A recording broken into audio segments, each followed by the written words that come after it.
Assalamu alaikum. In this lesson, we will do the exercise of chapter number 1, Responsibilities of Youth of First Year.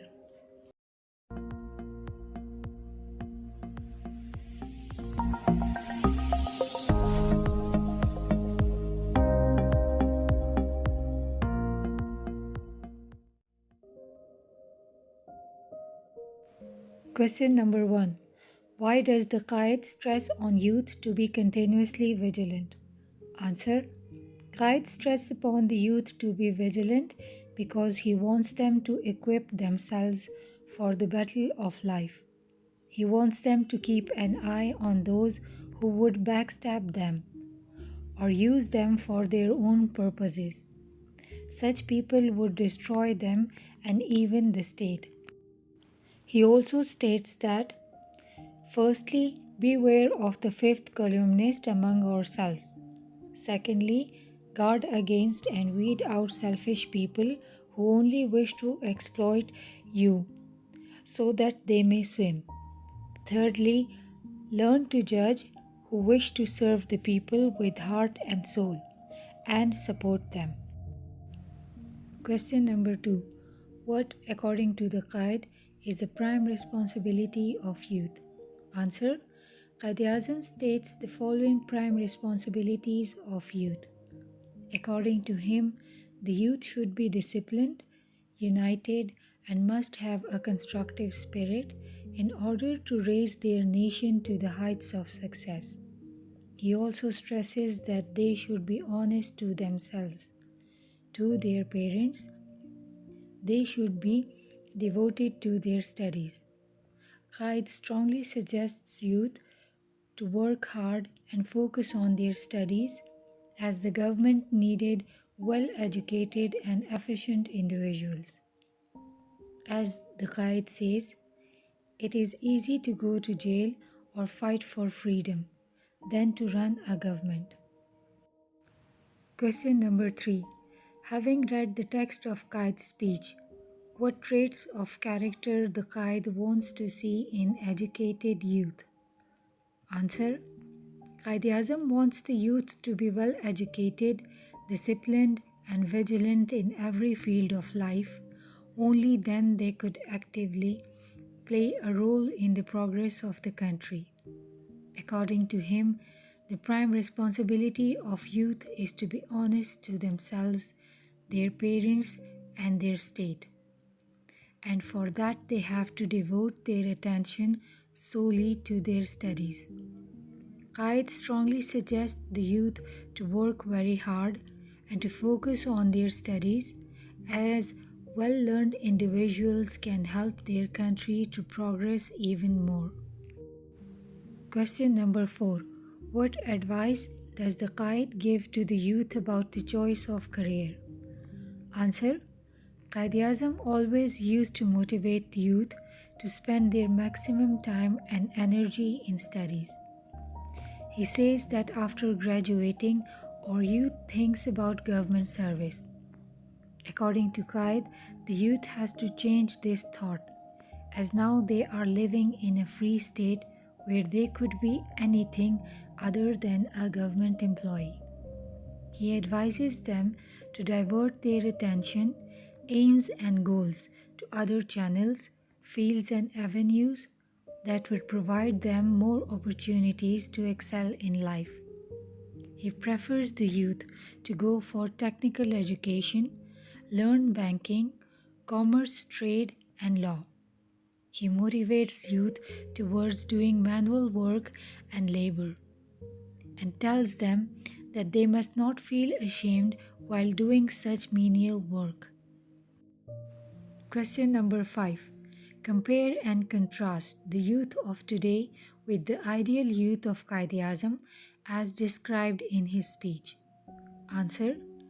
Today's youth is quite different from the ideal youth of Quaid.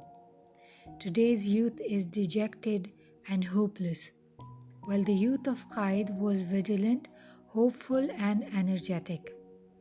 The youth of present times is disappointed, handicapped, unethical, and also takes less interest in their studies. While the ideal youth of Quaid, as he said in his speech, should be honest, hardworking, truthful, fearless, disciplined, and serious in their approach towards education. Question number 6. Having read the text of Responsibilities of Youth, what, in your view, could be the possible role of youth in crisis management? Answer. Quaid-e-Azam encouraged youth to have a constructive spirit and not a militant spirit. The youth of any nation is its pride and strength only if they are on the right path. The youth is the backbone of a nation, and it has all the vigor, intellect, courage, and strength that are important for the youth to be well skilled, well equipped, and prepared. Being a larger part of the society, they can help the nation stand on firm grounds by becoming the right hand of government under any crisis situation. According to Quaid, the only way to manage any crisis or challenge was to devote themselves towards their studies and to have a constructive approach. Question number 7. Quaid says not only has Pakistan survived the shock of that upheaval than ever. Which upheaval is he talking about? Answer. In this statement, Quaid is talking about the upheaval of the Punjab and Delhi Holocaust. After partition in 1947, the initial years were very crucial. Pakistan did not get proper resources in terms of finance and military, which was a major problem faced by the new government. Another issue faced at that time was the rehabilitation of the refugees who came to Pakistan after the Punjab and Delhi Holocaust. Thousands of poor souls migrated to the new established state, creating a very difficult financial situation for Pakistan. The enemy of Pakistan tried its best to weaken it in its inception, but Pakistan successfully survived the shock of this upheaval, as the Quaid had mentioned. Question number 8. Interpret and analyze the following statements from the speech. Beware of the fifth columnist among ourselves. A fifth columnist, also called the black sheep, is any group of people who try to sabotage and disrupt the larger group and are usually in favor of the enemy. Quaid-e-Azam warned youth to be vigilant and to stay away from such people for the sake of their safety and progress, because such people always want to weaken Pakistan. Guard against and weed out selfish people who only wish to exploit you so that they may swim. Quaid wants the youth to be very careful while choosing their company. They should be vigilant about people around them and should remove such people from their lives who are only concerned about their own benefits. According to him, youth should try to eliminate those selfish people among them who has a desire to damage the image of Pakistan.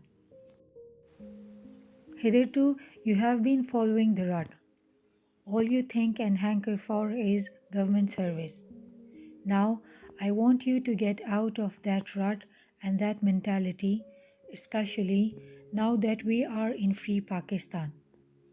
Quaid wants the youth to come out of the idea that after getting a master's degree, they would get a job in government service, as there are many other opportunities available in the new state of Pakistan, like banking, commerce, etc., where they would be paid far better than the government jobs.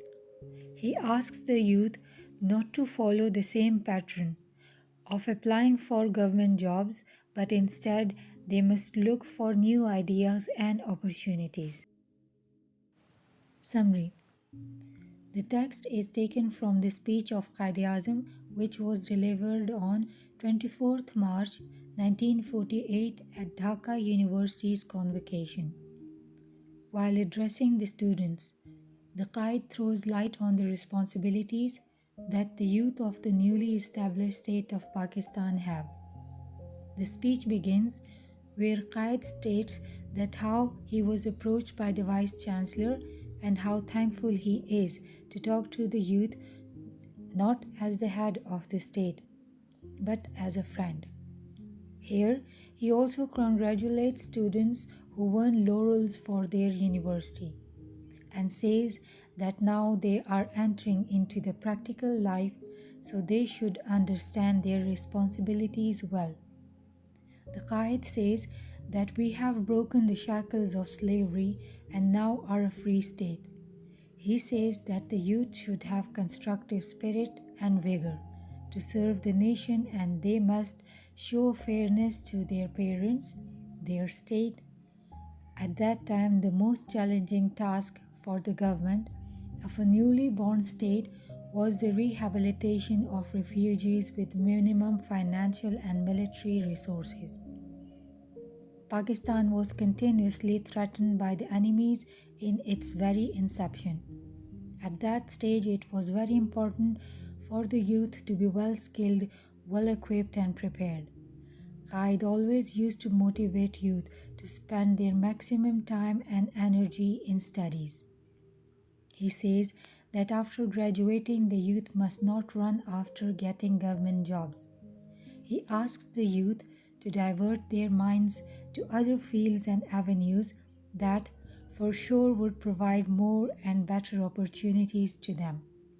He says that young generation must not think of any occupation less than the other. He also states that there is no shame in doing manual work and labor. He believes that if the youth will follow his advice with honesty and sincerity, it will help make the state of Pakistan a prosperous nation.